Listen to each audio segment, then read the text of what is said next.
turn away right now because we have been following this cheetah the entire time, and she's just expertly caught a baby Thompson's gazelle.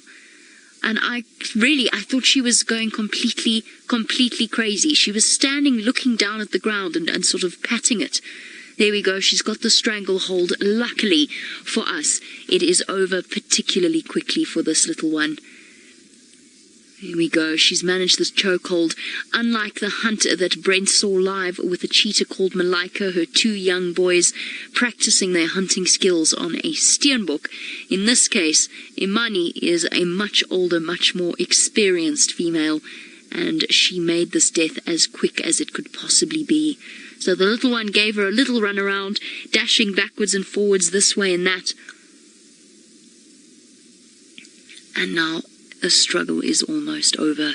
So the instinct for the little Thompson's gazelle is to lie still and not to move. They rely on camouflage rather than speed in these open areas where the place is full of hunting cheetah, leopard and lion. And all of this is happening right here and right now, live in front of you from the Masai Mara in Kenya. Now, we're not going to take our eyes off her for 1 second, but a quick introduction. My name is Jamie, and Jahawi is on camera with me. And we've been following her the entire afternoon as she's moved from place to place. There we go. I think it's over for the little Thompson's gazelle. Yep, she's picking it up. Now, the question is, will she keep her kill? She's hungry, you can see the empty belly, so although it is tough to see, and it is difficult for us to watch, it is fantastic news for her. It means that she has a meal. And of course, cheetah struggle the hardest out here of all of the big cats. It is so tiny, she's picking it up and carrying it around like that. Dan, you want to know what kind of antelope that is? And Dan, we're just going to go a bit closer while we answer that, because it has died, so we can move a little bit closer. Dan, it is a Thompson's gazelle, a very tiny little antelope. I think that might be the mother over there, and I'll show you in a second. So it is a Thompson's gazelle antelope. Well done, girl. A quick, effective death. Alex, you say that is the quickest hunt you've ever seen. It was an incredibly quick hunt. It was so quick it took us completely by surprise. I have to be honest, I thought the little Tommy was a piece of elephant dung. That is what I thought it was, because it was so still. And imagine how that poor little thing's heart was beating, and then as she touched it, it shot up and it raced away. Oh, it is all over now. Oh, no, not quite, actually. Oh, no, I think that's just reflex movements. I don't know that there's any life left in this little Tommy. And of course, as soon as those initial bites happen, the animal goes into complete shock. Yes, absolutely, with pleasure, Kathy. Her name is Imani, and this is the first time that I've ever spent time with her. Now, Imani in Swahili means faith, which I think is a beautiful name. So her name means faith, and a couple of years ago, she actually had a really nasty injury on her left-hand side. And once she, by the way, I think that's just nerve. No, it is still alive. Come on, Imani, finish off there. Those kicks are not reflex actions. Come on, girl. Oh, that might have been the death throes. Now, she has a scar on her left-hand side from where she had a really nasty injury, possibly from a hyena or a lion, or maybe even during a hunt, where, because of course the antelope have phenomenally sharp hooves that they use to fight back. Not this little baby Tommy, though, unfortunately. For this little baby Tommy, it is all over. Now, up until, I think it was around about the end of last year, she had some cubs with her. Oh, shame. Come, girl. Finish this off for us. It's always something difficult to watch in these situations. Stephanie, I'm not sure exactly how old Imani is. I know she's one of the mature adult females, but I'm not sure exactly how old that makes her. If I had to guess looking at her, I would say 7 or 8 years old, but she could even be a little bit younger than that. I really am not 100% sure. Apparently, she used to be incredibly shy. She used to be a very shy cheetah. She used to move away from vehicles, but luckily for us, she's become accustomed to safari vehicles, and she's established herself right here in the middle of the Mara National Reserve, not far at all from a place called a Balloon Crossing. Okay, now she's got to get rid of the fur. The question now remains, will she be able to keep it safe? She's hunted at a good time because, of course, at this time of day, it is the afternoon. It is sort of around about 3:30. At this time of day, the hyenas and the lions are sleeping, which means there's a very good chance she's going to be able to feed. She'll be able to feed without being interrupted. You can see she's getting rid of the fur in her mouth. Now up across to the right of her are the remaining Thompson's gazelle. There they are over there. Shame, poor little things, staring across in this direction. Probably the mother will be among them. And she'll be looking across in distress. They're also making sure, of course, that they're not next on the menu. So they're making sure that they keep an eye on the cheetah, because it's not the cheetah that they see that's going to catch them. It'll be the one that manages to sneak up on them. So, although you can't hear it, they are alarm calling.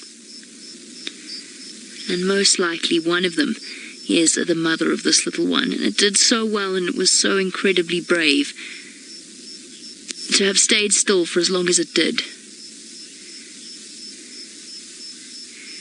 Aaron, that's a good question. So you say if they are the fastest animal, why do they struggle the most in the Mara? Look, it is very difficult hunting conditions out here. And although a cheetah is incredibly fast, faster than all of the other creatures out here, she still has to sneak up on the prey that she's trying to hunt. And in open conditions, that can be incredibly tricky, because if she is seen before around about 50 or so yards, the hunt is over for her. There's no way she will be able to catch the antelope with that much of a head start, because she doesn't have the stamina to sustain her top speeds. But the biggest reason that cheetah have such a tough time out here is that there's such a high number of hyena and of lions as well. So both lions and hyenas are the biggest threat to cheetah. Hyenas are unlikely to kill cheetah, but they will steal their food from them. So although cheetah have a higher hunting success rate than something like a lion or a leopard, they lose their kill far more frequently to hyenas than those animals do. And there's also the additional factor that all cheetah are incredibly genetically not diverse. So there was a genetic bottleneck many 10,000 years ago or more, and during that time the cheetah population went down to a very small number of individuals. Now, because they don't have that genetic diversity, it doesn't give them the resilience that they need to cope with certain things like outbreaks of disease or something along those lines, or cope with changes in climatic conditions. They are the smallest and the weakest of the big cats.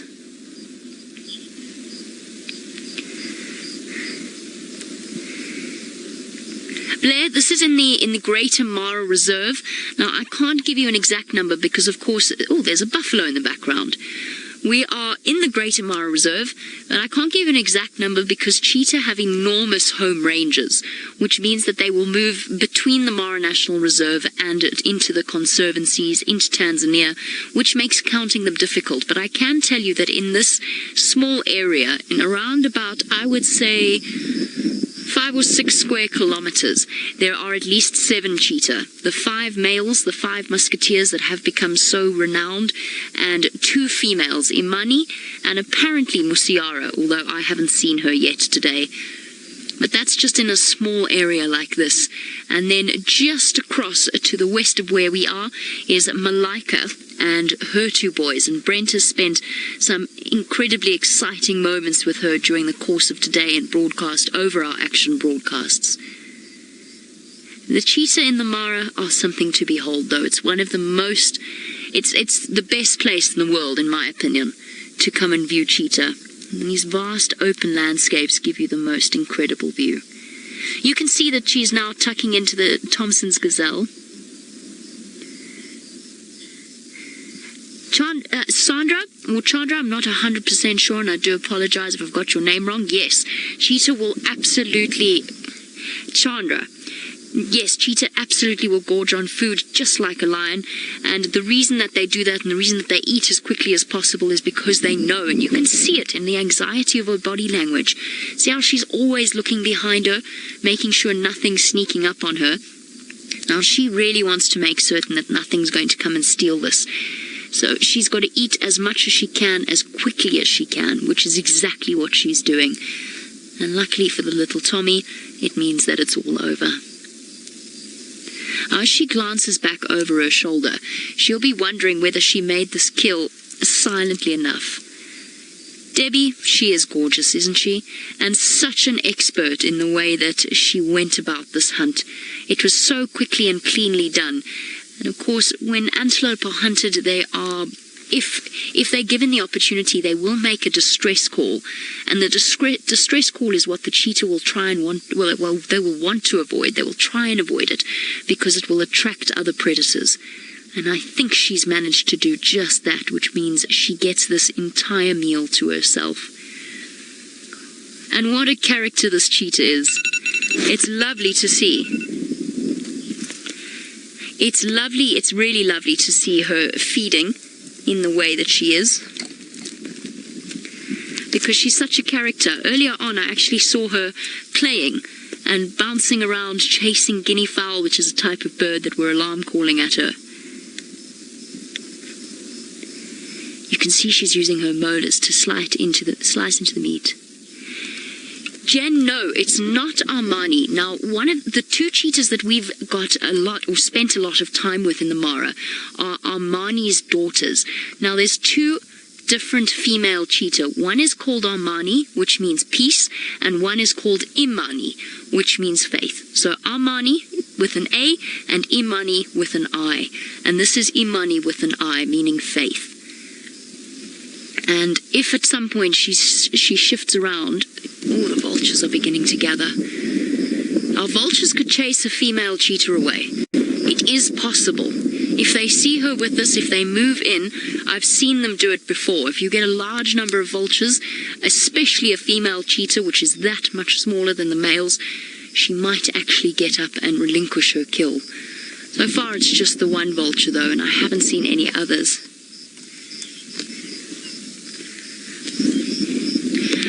It is starting to rain here. The storm is starting to blow in our direction. Mark, you want to know if cheetah take cover during the rain.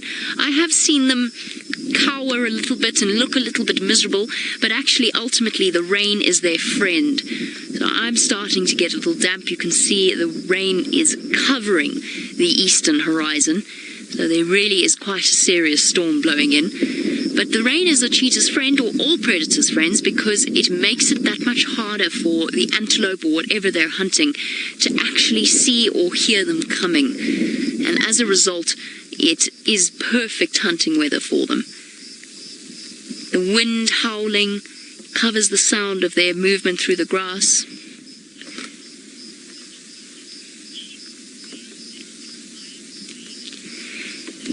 Blair, given how small the little Tommy is, she certainly could pick it up and she certainly could move it. But if a lion or a hyena were to move in, she would not have the strength to run fast with it in her mouth. She could run, but not very fast and not very far.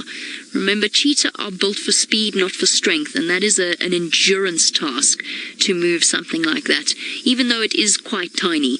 So she could try, but chances are she's not going to risk slowing herself down, particularly where a lion is involved, because a lion will not just steal her kill, but it will kill her as well.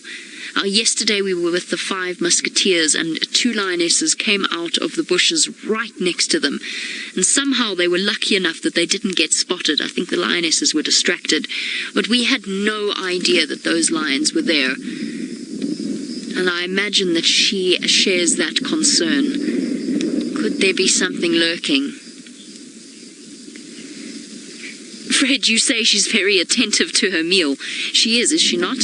She has to be. She's got to try and finish off as much as she can, as quickly as she can. And it gives you an idea as to just how tiny this Tommy is, or this little Thompson's Gazelle. We end up calling them Tommies for short. Everybody does here. Because look how much she's eaten. She's almost eaten the entire back half. And it's a really fantastic meal for her. Because it's a young Tommy, it means that she can consume some of the smaller bones as well, which will add extra nutrients. Mario, you want to know how far away from the cheetah we are? We're probably at about 12 or so meters, which is around about close to 40 feet away from her. So we're quite close. She at some points today has moved right up next to our vehicle. The cheetah here are very accustomed to cars, and there's no reason for us to feel threatened in any way by her any more than she feels threatened by us. We're part of her landscape, and we are definitely not on her menu. At no point will she consider jumping into the car to attack us. Sammy, that meal is going to be gone, I would say, in the next 20 minutes or so. She's going to have eaten what she can, and she's probably going to move off, have a drink, and have a rest in the shade. But cheetah have a very fast metabolism, so while this meal's going to be gone in just a few minutes, she's going to digest it, and by tomorrow morning, she'll probably be hungry and thin again. It is a small meal. It hasn't given her the enormous big belly that we sometimes see on feasting big cats. There you go, you can actually see. Now she's tucking into the organs. Those, of course, are the most nutritious part of any meal. Heart, lungs, liver, kidneys. And in a small animal like this, there's a chance she might even nibble on the stomach's contents as well. Not so much the contents as the intestines in the stomach. With smaller antelope, big cats often consume those parts of the kill. For larger things, they tend to discard them.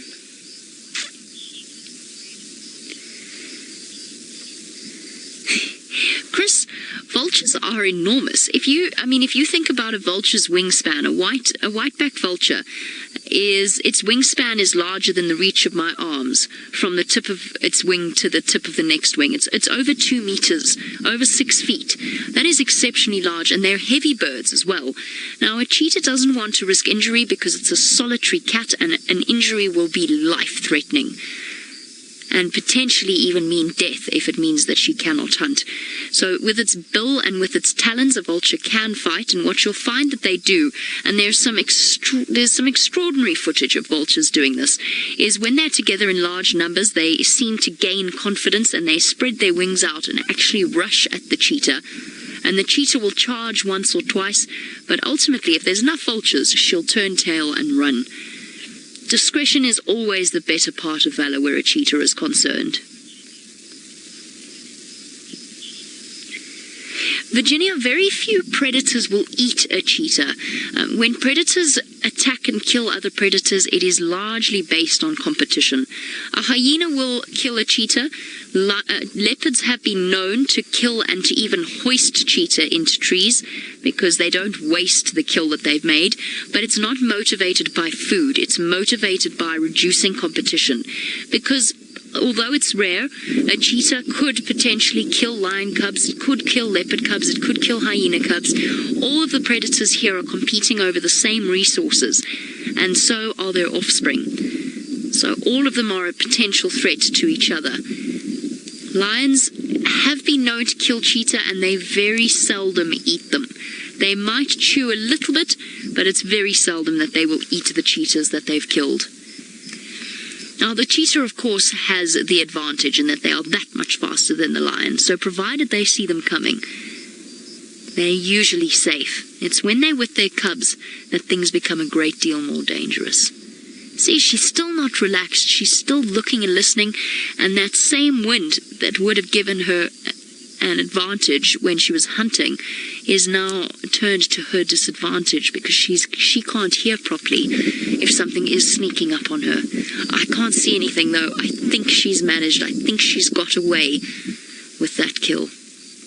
And she's managed to keep that entire meal to herself under rainy Mara skies. Deb, I don't she's pregnant. Funnily enough, I was just having that conversation when we realized that she was standing over a baby Thompson's gazelle. I was just wondering about whether or not she was pregnant, or whether or not she was perhaps in estrus. She's been behaving in what to me has seemed like a strange way. She's been very playful, she's been rolling on her back, but perhaps she's just in a playful mood. But no, I haven't seen any signs of pregnancy, and I have not seen any signs that she has cubs. There's no suckle marks on her belly, so there's no suckle marks around her nipples from where the cubs have been feeding. So I don't think, if she is pregnant, it's early stages. It is possible, but it would be far too early for me to be able to tell. There she goes, finishing off the last of her meal. Fantastic stuff for Imani, the cheetah, whose name means faith, who has had success under rainy Mara skies. I think that pretty much sums up the day in the life of a female cheetah. We are going to have to wrap ourselves up, but stay tuned because we will be back with more action broadcasts from the Masai Mara.